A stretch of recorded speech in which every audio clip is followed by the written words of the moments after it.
The Olympics of Secrets in Organizations. Did I intrigue you with this title? If you're thinking conspiracy theories and exciting stuff like that, then I'll have to disappoint you. This video is going to be a lot more mundane, but a lot more practical and useful in many ways. Is your company a certified mess of openness and secrets? Is it agile, or is it pretending to be agile and transparent? The audience for this video is people who are working in multicultural teams, or people who are working in teams that are spread across the world that have different cultural understandings about what is openness and how open you should be in a professional environment. The other type of audience would be people who work in organizations where there is a very big disparity between thoughts, words, and actions, or if we translate this into the corporate environment, between written policies, regulations, a big discrepancy between those and words, things that are spoken in meetings, how the discussion goes around the interpretation of those policies and actual words and possible actions.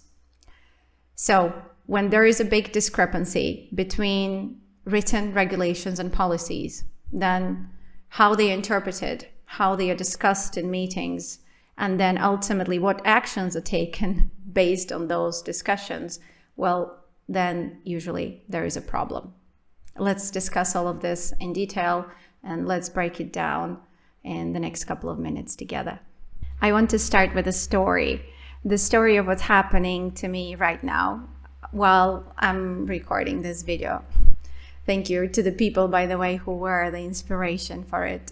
Even though they play the role of villains in the story, actually they are the inspiration for this video, so thank you so much.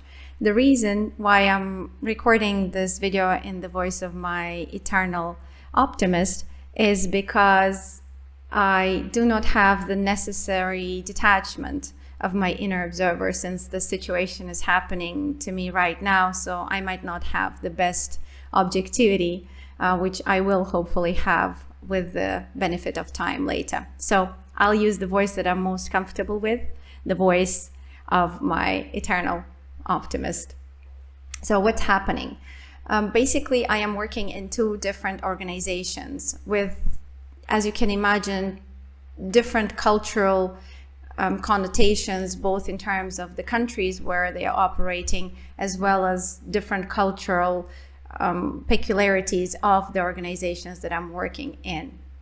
Because there is always a culture around the organization that we work in. It's just that sometimes we are not aware that it is there.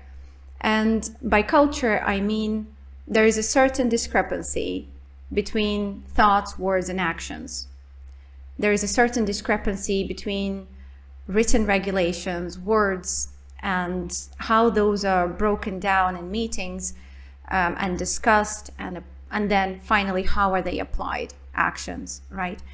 I've been consistently raising risks, valid risks, in one of these organizations, and almost every time they are ultimately dismissed. Oh, you're being too emotional about it, or don't panic, it's gonna be fine.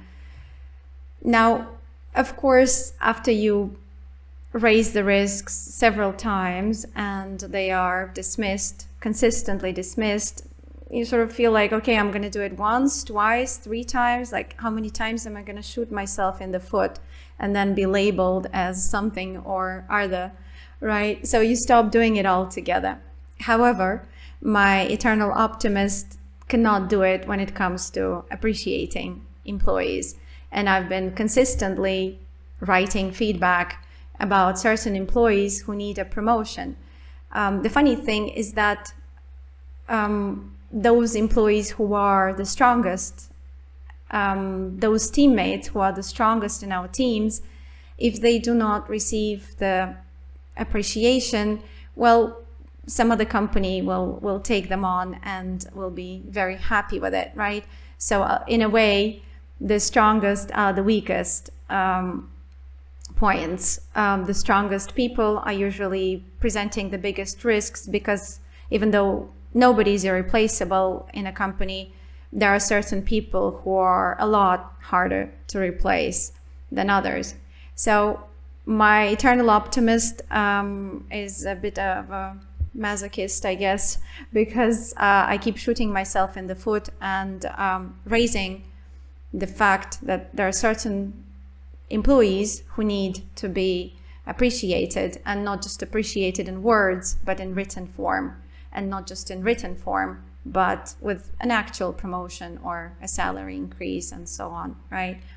Now, there is quite a lot of acrobatics going on, not Olympic size, but it's big enough that it's a little bit uncomfortable, so to speak, to be in a split all the time, because I'm navigating between two different organizations, and each one of them has a certain level of openness and a certain level of discrepancies. It all feels like open heart surgery, and I've resolved to stop doing those for a while. I mean, doing open heart surgeries in a waiting hall, too many germs and too many opinions. And funnily enough, some of those meetings are actually with just one or two people, but just because there is such a big discrepancy between thoughts, or let's say written policies, and then words, and then ultimately actions, it does feel like you're speaking with several people at once. It's a whole congress of opinions there. The optimist, the pessimist, the scientist, the artist, the pirate, and the magician, and so many others, the several psychotherapists, I assume. So yeah, it's a funny meeting, and you get to learn a lot from those kinds of meetings. But what I'd like to focus on right now is the flip side of the coin, and that would be not organizations which punish openness, but just the opposite. Organizations which reward openness, and why it is so important, and why it is financially making a lot more sense.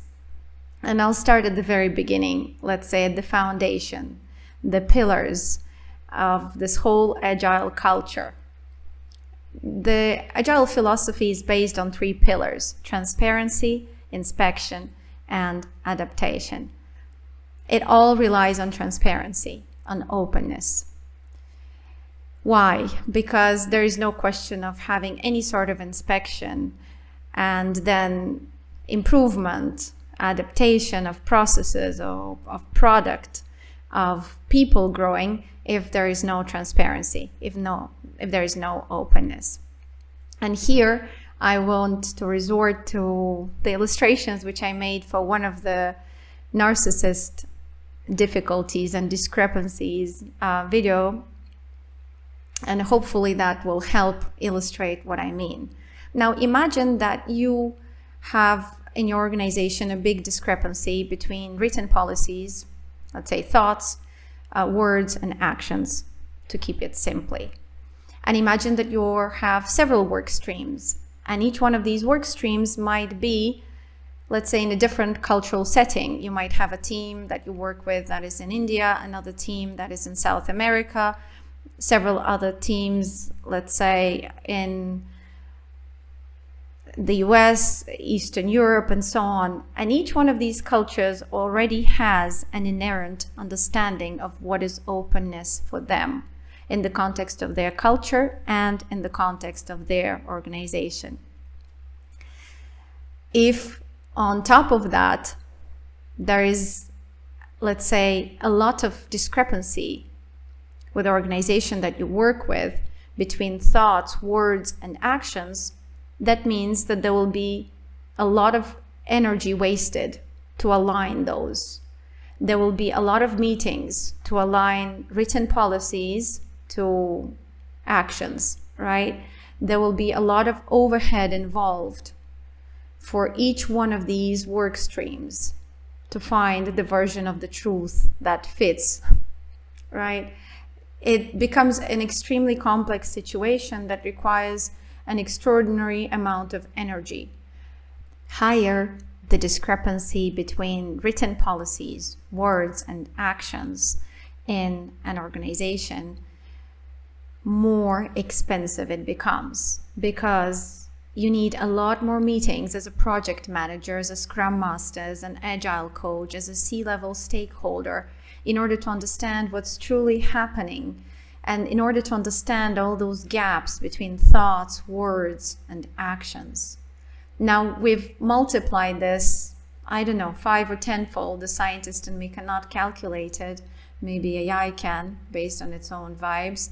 But basically, we've multiplied it because on top of an organization's discrepancies between thoughts, words, and actions, the cultural layer of the different teams we work with will add to the complexity, because each culture has a different level of openness based on their understanding, based on their rewards and punishment system of what is acceptable to talk about and what is not.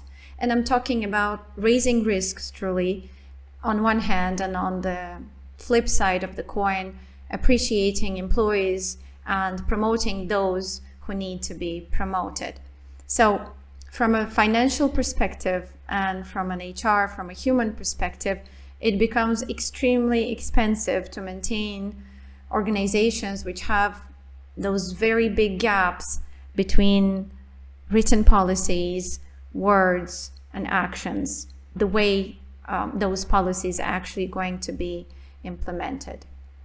It's a little bit like watching a foreign movie without the benefit of subtitles.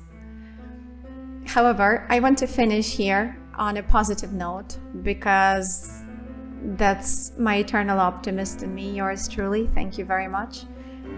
I like to be optimistic about things.